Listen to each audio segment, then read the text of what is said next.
Confronted with the persecution and murder of Europe's Jews during the Holocaust, individuals had a choice: whether or not to intervene. Many opted not to act, as Jews were systematically targeted, robbed of their property, crowded into ghettos, separated from their families, and deported to forced labor camps and killing centers.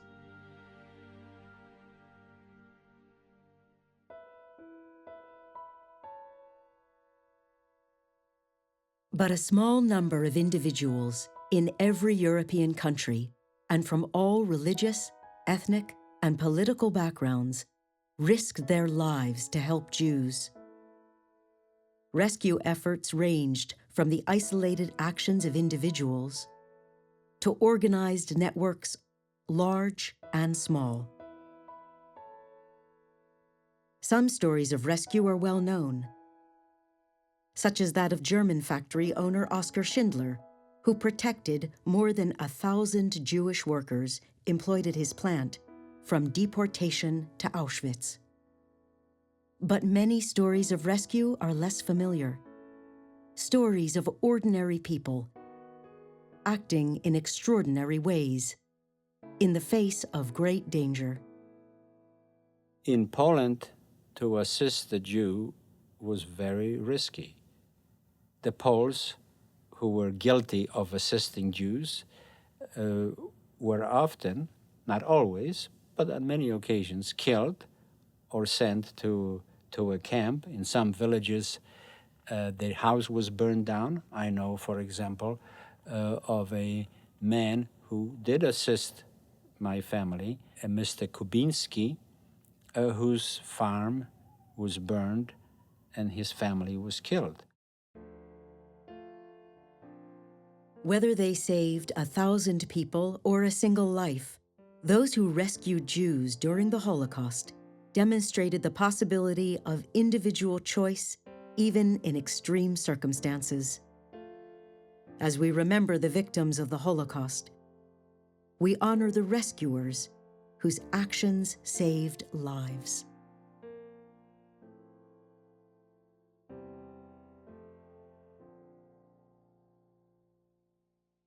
Some Jews survived because non-Jews risked hiding them. Sarah Kupfer was 10 years old when she, her 2-year-old sister, and their mother went into hiding in Poland for 18 months in the home of Mrs. Orlewska. She was a beautiful woman, tall, with swept-up hair, a beautiful smile, deeply religious, with a heart of gold, obviously. The woman went to Mass every single day. And if she sold a piece of jewelry for us, what my mother gave her, and my mother would say, "Take a little money from this," she would not accept. And Mama would say, "Take a little money when you go to Mass and give it to the poor." And she would say, "There are no poorer people than you. You children have no fresh air. You have no light. You have no freedom. Nobody is poorer than you." She wouldn't take a penny. Never. She never took a penny. She did it out of the goodness of her heart. A Swedish diplomat in Hungary, Raoul Wallenberg, worked with others to protect Jews in Budapest.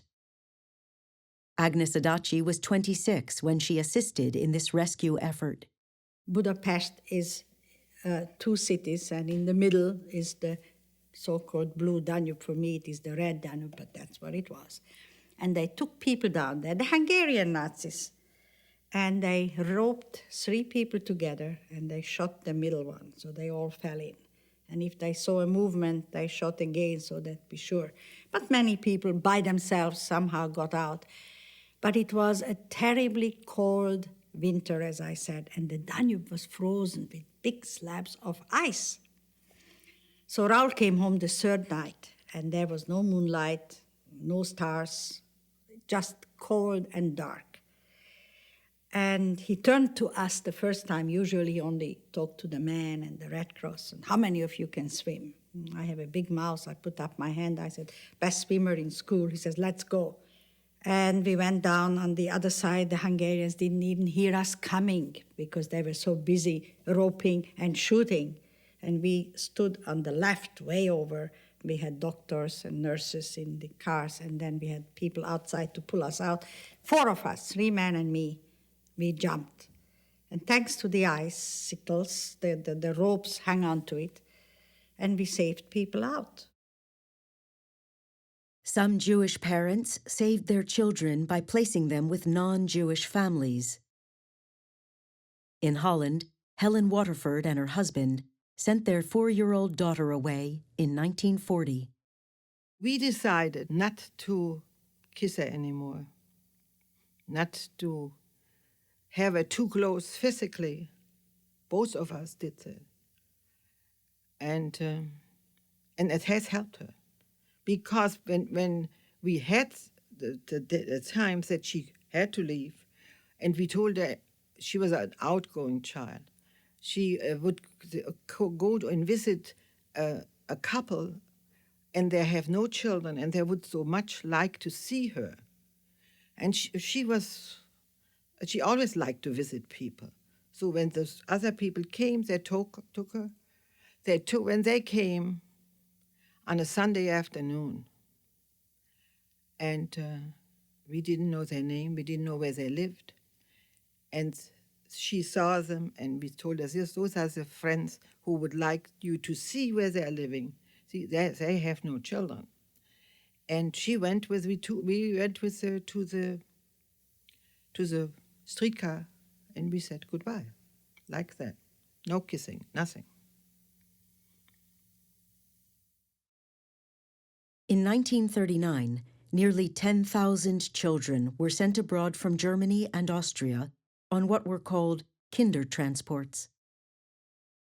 Norbert Wollheim assisted in sending German Jewish children to France, Sweden, and mainly England.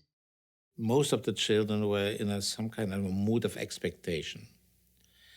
And the parents tried to control their emotions, to show that they are courageous in order to make it not difficult for the children.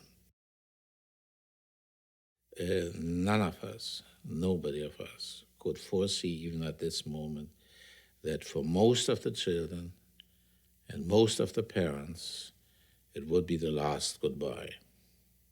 That a year and a half later or so, from over the same railways, where the train left to take the children to a new country and to freedom and liberty, the trains would roll towards the east and take the parents to the human slaughterhouses in Auschwitz and other places. Denmark had one of the highest Jewish survival rates of any European country, thanks to a remarkable mass rescue effort. Preben Munk-Nielsen was one of many ordinary Danish citizens who helped over 7,000 Jews escape by boat to nearby neutral Sweden. The first night, I remember, had 2 trips to Sweden. And I think we got 10 to 12 passengers every time. And then later on, we had, in October, 700 Jews. And totally, I know that this boat brought about 1,400 people from Denmark to Sweden. There's no question of why or why not. You just did. You couldn't let people in need down. You can't turn them back to people who need your help. There must be some sort of decency in a man's life, and that wouldn't have been decent to turn their back to people in need. For the longest time, I didn't speak about all this because I didn't think that my story was that important compared to all the other horror stories that I have heard from other people. But I feel it's very important to know that people risk their lives, they risk the lives of their families, of everything. They truly believed that they had to help. You never thought of being afraid because that was the strength. That was the most wonderful feeling that you can do something. You have to go on teaching our children to be that strong and that caring, and that their eyes should be open, what they can do for others.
Do for others.